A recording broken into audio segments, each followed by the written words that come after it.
Good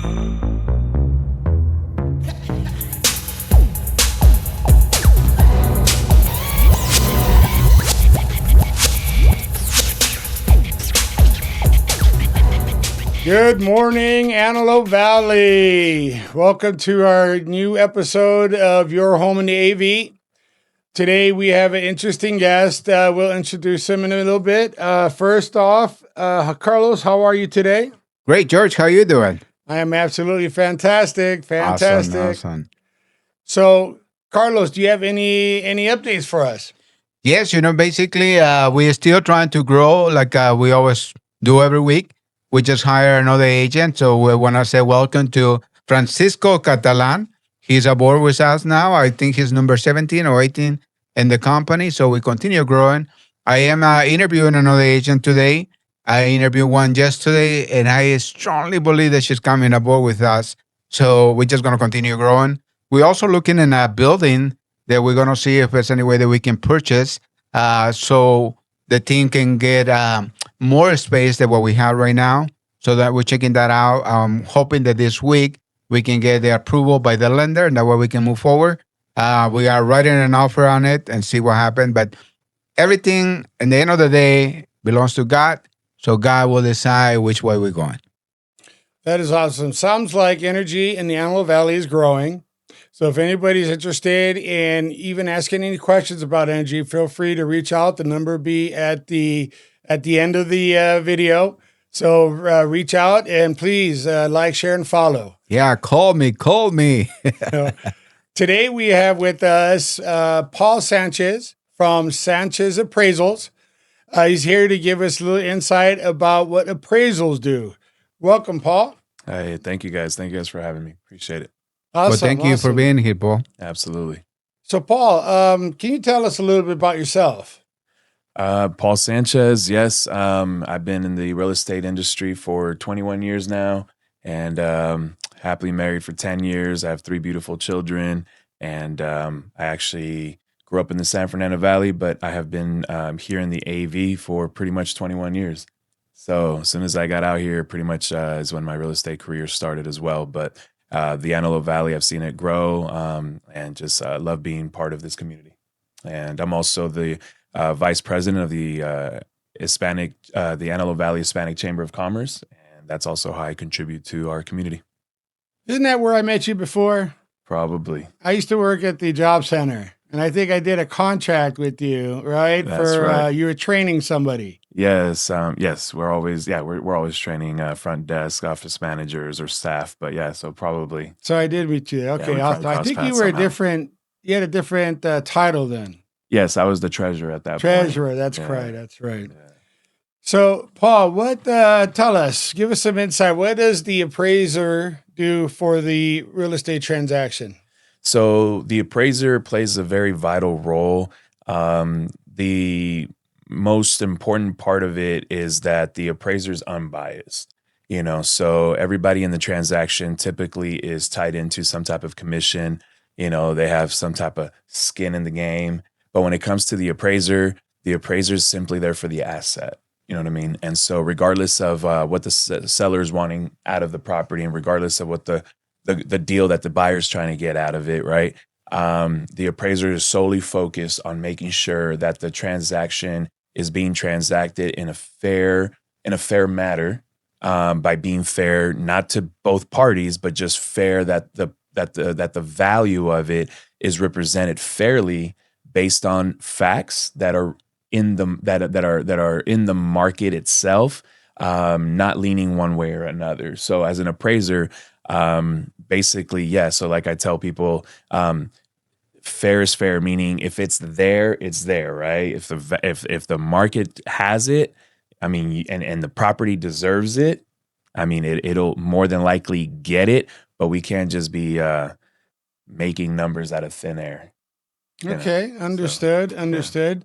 So I got a question. Go ahead. If I got a deal, right? Yeah. It went into escrow. Now I need an appraiser. Can I, as an agent, say, hey, you know what? Call Paul Sanchez. Unfortunately, that all changed when the market crashed. So in 2008, they said goodbye to yesterday, right? So what happened was prior to 2008, absolutely. Actually, we used to do marketing around January, February, because we would go to all the little mortgage companies. Remember that? There was a bunch of mortgage companies in every corner. And we would market to the big ones, to the small ones, to people. And absolutely, everyone could just say, hey, I want to use Paul Sanchez. But ever since 2008, they said, you know what? We want to avoid any sort of influence, on the appraiser, more than anything with the lender, because lenders would obviously call us up. Can you do a value check? But they didn't really want a value check. They wanted to, hey, by the way, can you just bring it in? You know what I mean? And we'll pay a little extra. And so, by the grace of God, we were smart enough. At that time, I was at a mutual company with a friend, and we decided to not do that. But a lot of appraisers did fall for that trap. And although the banks will never take fault. I mean, you got to understand at that time when they had a 0% interest, 100% financing and stated income. I mean, that was just a problem waiting to happen, right? But don't get me wrong. Lenders were calling all the time, putting pressure, trying to, pay more for value to come in. And it's unfortunate that a large portion of appraisers were doing that. And it sucks because you were having people that were unfortunately paying $30,000, $50,000. I had one case that we found out later, the lady had paid $200,000 over market value. And the bank let her do that. When the lender has a commission to make, or at least the loan officer, should I say, they'll turn a blind eye to certain things. So, and it's unfortunate because it made it that much harder. Modification and all that came afterwards, but it made it harder for her to climb out of that, however she did. But it's just, anyway, so they stepped in and said, hey, I think it was Freddie Mac and Fannie Mae, but probably Freddie Mac. There's anyways, but that's why we have appraisal management companies now. So the lender takes on has the client, they need a home. And first and foremost, the appraisal has to be ordered. If you're going through a bank that is FDIC insured, or it's a FDIC insured loan, they have to order the appraisal themselves. And even the lender itself cannot keep the appraisal fee. They have to pass that on completely to an appraisal management company who technically basically is looking for the appraiser, manages the connection and the communication with the appraiser, and keeps the separation between the lender and appraiser separate. And as a matter of fact, it's illegal for the lender to talk to us directly.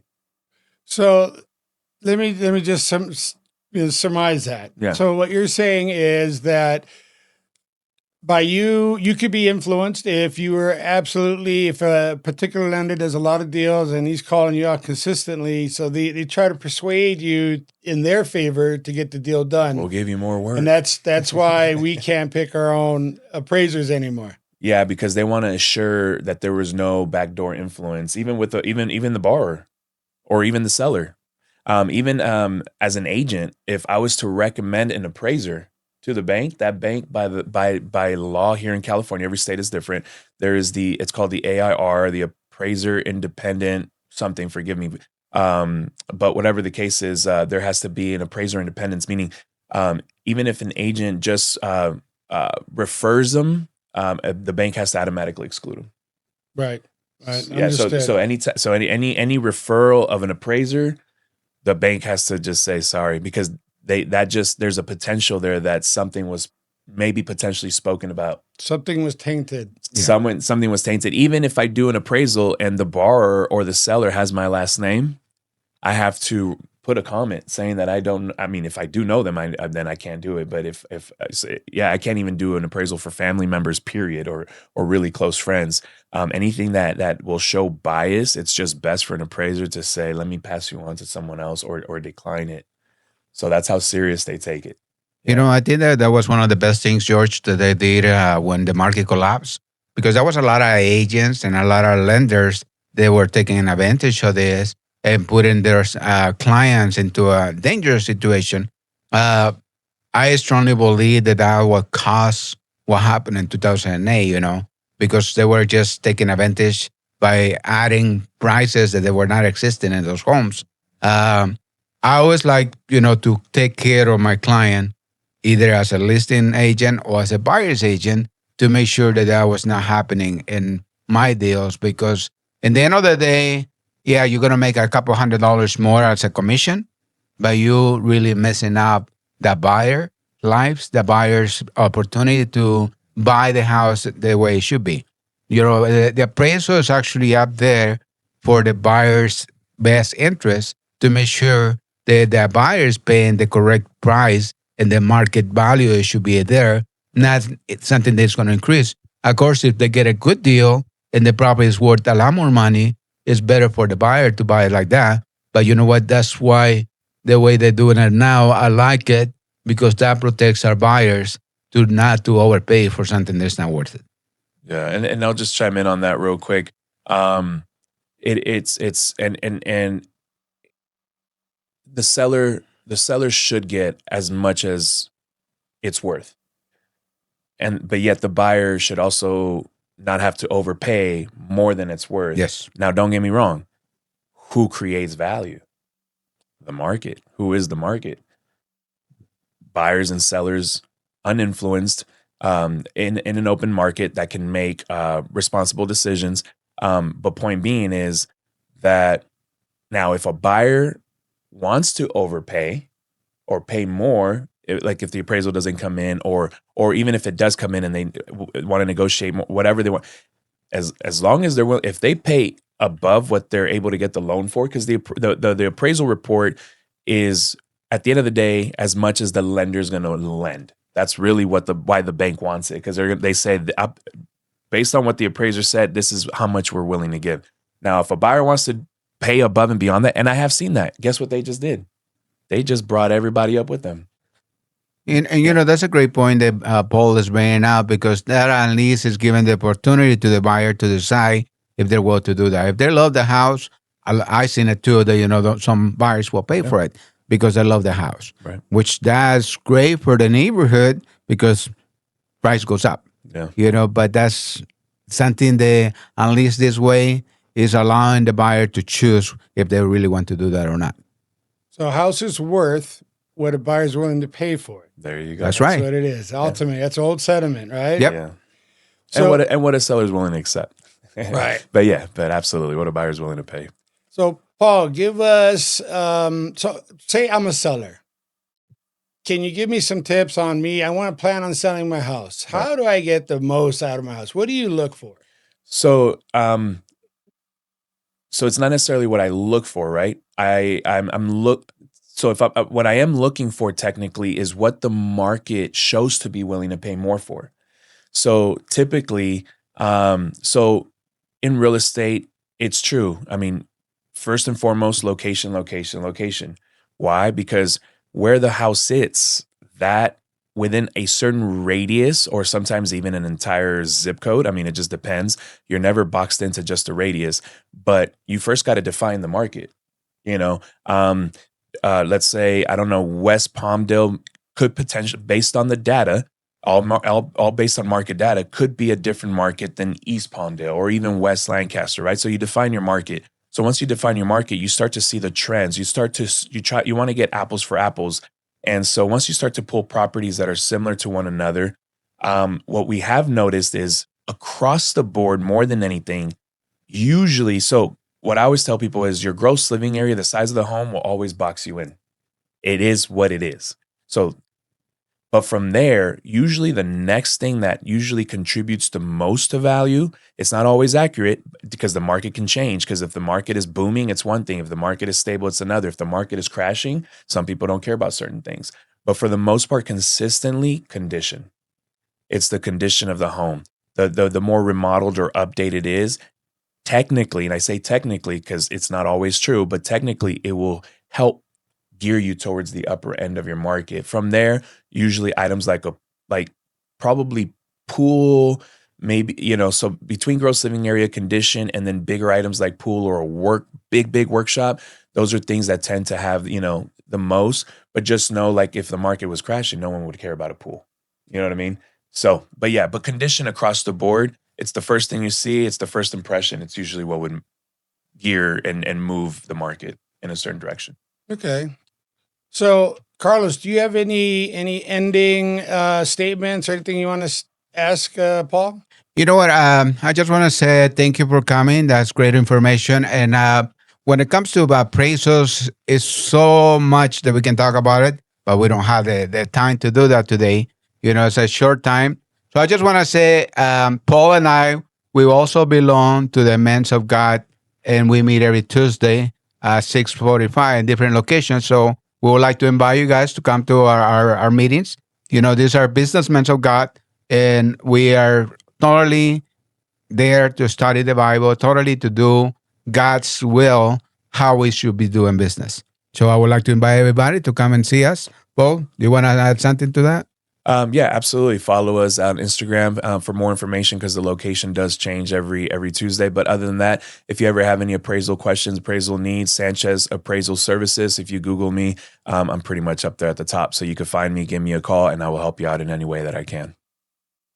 Oh, so that rounds up our episode today. I want to thank you, Paul, for joining us. Thank you, Carlos, for being here again. Nice to see you again. Please like, share, and follow Your Home in the AV. We're on Instagram, TikTok, YouTube, especially YouTube. Please subscribe. One last thing, George. Happy Thanksgiving to everybody. Absolutely. So Happy enjoy your Thanksgiving. turkey. Yes, Thanksgiving. gobble, gobble, gobble. No. That's another couple of pounds coming on, Oh, at yeah. least. Easy. So thank you, everybody. I want to thank Ventura Graphics for hosting us here. It's a lovely, lovely place that they have here. Thank you guys. Appreciate it. Thank you for Thank you, having me. George. Thank you, Appreciate it. Paul. Absolutely, my pleasure.